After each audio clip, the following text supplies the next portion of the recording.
A LG vem renovando sua linha K a uma velocidade impressionante, apresentando o K62 no Brasil apenas 4 meses depois da chegada de seu antecessor.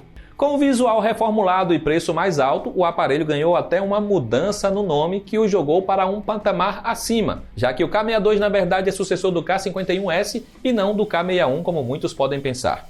Chegou a hora de ver se essa mudança no nome realmente justifica um salto considerável em relação ao modelo anterior e se o K62 conseguiu corrigir alguns erros sérios que vimos no K51S. Interessado no novo intermediário da LG? Então se segure para mais um review completo do tudocelular.com. A grande mudança nos 3 modelos mais recentes da linha K foi no design. O K62 troca o conjunto de câmeras centralizado e alinhado na horizontal por um cooktop no canto esquerdo na parte traseira, onde ficam as câmeras e o flash dual LED. O aparelho está disponível nas cores vermelho e azul, sendo ainda todo em plástico e tendo um acabamento fosco com laterais brilhantes. A certificação militar de resistência ainda está presente, mas nada de IP68 para proteção contra água. Além das câmeras, o leitor de digitais também sofreu mudança, saindo da traseira para a lateral direita junto ao botão de energia. Ele funciona bem e não deve ser incômodo para destros ou canhotos, sendo posicionado de forma a ser alcançado confortavelmente com ambas as mãos. Todos os demais botões, volume e Google Assistente, ficam do lado esquerdo, assim como a gaveta para 2 chips SIM e um cartão microSD. Na parte de baixo ficam a saída de som, porta USB-C e P2 para fone de ouvido, além de um microfone, e na lateral superior temos mais um microfone. Olhando o K62 de frente temos outra mudança. O furo para a câmera frontal saiu do canto esquerdo para o centro da tela. É questão de gosto, mas isso se adequa ao que temos nos modelos da Samsung e em boa parte dos intermediários da Xiaomi. Então, provavelmente é o que a maioria prefere. Em dimensões, ele é praticamente idêntico ao K51S, sendo só um pouco mais baixo e gordinho, e tendo uma borda inferior ligeiramente menor. Para quem quer um celular com Wi-Fi 5 GHz, a LG resolveu incluir isso no K62 depois de remover em seu antecessor. Mas giroscópio e NFC continuam de fora, e o Bluetooth ainda é apenas 4.1. A tela continua sendo uma LCD simples de resolução HD, que aumentou pouca coisa de 6,55 para 6,6 polegadas. O ponto positivo é que a LG escolheu um painel com brilho mais alto e cores mais acertadas, mantendo o bom ângulo de visão. Ainda não chega perto das AMOLED usadas em modelos rivais, mas não tem uma disformidade no brilho tão forte quanto em aparelhos da Motorola, por exemplo. A parte sonora é que segue deixando muito a desejar. A única saída de som tem até volume razoável, mas distorce as faixas no volume mais alto e acaba deixando tudo meio abafado. O que uma garota solteira como você está fazendo morando nessa casa enorme? Bom, eu garanto que eu sou casada com um homem humano. Os fones de ouvido entregues na caixa são simples e fazem o básico, contando com o extra do som 3D, via software. Esse é, provavelmente, o ponto mais polêmico de todo intermediário lançado pela LG nos últimos 4 ou 5 anos. Depois de reaproveitar por gerações o MediaTek Helio P22, a LG evoluiu os modelos mais caros da linha K para o P35 no meio do ano passado e seguiu com o mesmo chip no K62. E, como era de se esperar, o chip já começa a se mostrar cansado para lidar com versões mais novas do Android e aplicativos atuais. O já mediano desempenho visto no K51S ficou ainda pior no K62, que precisou de 15 segundos a mais para abrir e reabrir uma dúzia de aplicativos em nosso teste prático de velocidade em multitarefas. A principal diferença ficou na primeira volta, e mesmo com 1 GB a mais de RAM, ele não foi capaz de tirar o tempo perdido na reabertura dos aplicativos. O ponto positivo é que a LG segue tendo uma interface que gerencia bem os aplicativos abertos em segundo plano, sendo possível manter vários deles para alternar de forma rápida, sem se preocupar que as coisas fiquem recarregando. Esse 1 GB a mais de RAM rendeu alguns pontos extras em benchmarks, mas nada que mereça destaque.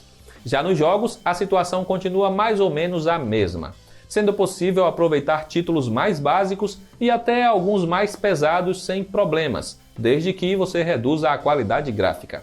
Mas é bom lembrar que alguns jogos brigam com os chips da MediaTek, como é o caso de Asphalt 9, que apresenta engasgos que atrapalham muito a jogatina. A LG manteve os 4.000 mAh que não deram conta de dar uma autonomia boa para o K51S. Como temos uma tela um pouco maior e o mesmo chip, a bateria do K62 também é ruim, certo? Errado. A sul-coreana conseguiu otimizar muito bem a interface do Android 10 para lidar com o hardware do aparelho, e com isso tivemos um aumento de mais de 6 horas de uso entre os modelos. O que significa que o K62 poderá enfim aguentar até 2 dias longe da tomada para usuários mais básicos. Mesmo quem não desgruda do celular em nenhum momento pode ter dificuldade para esgotar a bateria do K62 em apenas um dia. Então, se você preza por uma boa autonomia, pode ir sem medo. O tempo de carregamento, por outro lado, foi basicamente o mesmo entre os aparelhos, o que já era esperado considerando que o carregador de 10 watts foi mantido. Então ainda vai ser necessário esperar mais de 2 horas para fazer a bateria ir de 0 a 100%. Uma carga rápida de 15 minutos enche só 14% da bateria. Pelo menos ele ainda vem na caixa, não é mesmo? O K62 vem com Android 10 de fábrica, estando até o momento da produção deste vídeo no pacote de segurança de setembro de 2020. E não dá para saber quando ou mesmo se ele vai receber o Android 11. A interface é a mesma que estreou no Velvet e está presente em outros modelos da linha K, contando com um visual reformulado que a torna mais parecida com a One UI da Samsung. Temos opções de customização para a cor de destaque e temas que mudam completamente a cara do sistema e aplicativos nativos, além de modo noturno para menor fadiga visual. Funções da versão anterior também continuam aqui, como o Game Launcher, com algumas ferramentas que ajudam a focar na jogatina, e o Dual App, para usar 2 contas de aplicativos de mensagens.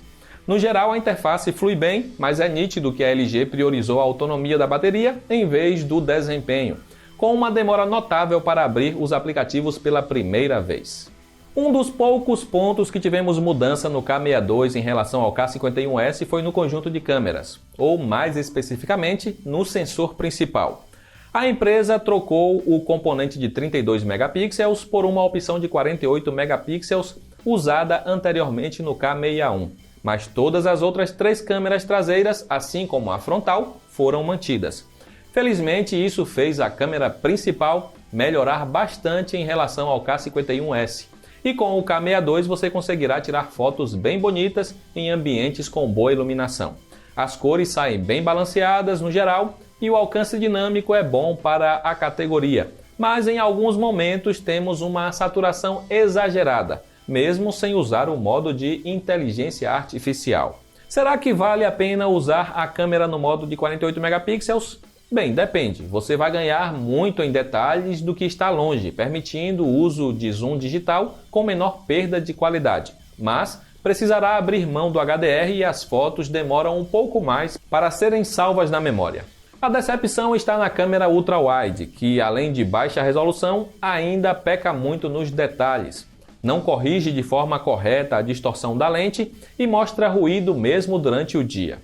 A câmera macro é boa para registrar plantas, animais e outros elementos em detalhes, mas seu foco fixo em 4 cm e baixa resolução limitam a criatividade. A câmera de desfoque, curiosamente, nem parece fazer diferença, já que no geral apenas fotos com rostos vão permitir que o modo retrato seja ativado. Mas ao menos o resultado é razoável.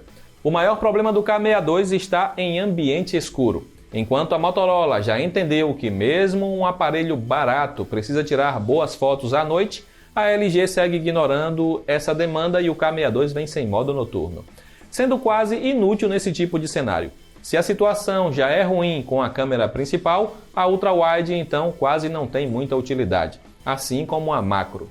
A câmera frontal segue exatamente a mesma qualidade que vimos no K51S, conseguindo registrar boas imagens mesmo em ambientes com iluminação mais precária. Se você gosta de um tom mais bronzeado, pode usar o modo de inteligência artificial, que dá uma aquecida nas imagens e prioriza a exposição do seu rosto. O modo retrato segue falhando bastante aqui. O K62 grava em Full HD com a câmera principal, ultra-wide e a frontal. A qualidade é razoável, com foco automático que funciona bem e boa estabilização para a faixa de preço, além de gravar áudio estéreo com foco para as vozes. Mas e aí, K62 ou algum outro modelo? As principais alternativas no Brasil atualmente são Galaxy A21s e Moto G9 Play. O modelo da Samsung entrega desempenho melhor e deve ter mais suporte em atualizações de software, enquanto o da Motorola se sai melhor em câmeras, mas perde um pouco em desempenho em multitarefas e autonomia de bateria. Vai depender do que você prioriza. Todos são encontrados nessa faixa de preço de R$ 1.200, mas o modelo da LG deve cair mais nos próximos meses, ficando próximo ali dos R$ 1.000. O K62 não trouxe muitas novidades em relação ao seu antecessor, mas os pontos em que melhorou corrigem justamente os maiores pontos fracos do K51S. O desempenho ainda não teve um upgrade notável, algo que só vai acontecer quando a LG enfim esgotar seu aparentemente infinito estoque de chips antigos da MediaTek. Mas a autonomia de bateria foi corrigida e a câmera principal não fica devendo para outros básicos. Vale os R$ 1.800 pedidos no lançamento? De forma alguma. Mas chegando próximo aos R$ 1.000, começa a se apresentar como uma opção interessante para quem quer um aparelho bonito, com boa tela, desempenho estável, bateria para 2 dias e câmera que dá conta do recado em condições de boa luz. E para acompanhar as melhores ofertas para ele e os demais modelos citados nesta análise, você já sabe, basta clicar nos links que estão aí abaixo. Aproveita para comentar se você vê algum problema no fato de a LG continuar utilizando esses chips antigos da MediaTek ou acha que não faz tanta diferença. Eu vou encerrando por aqui, um grande abraço e até a próxima.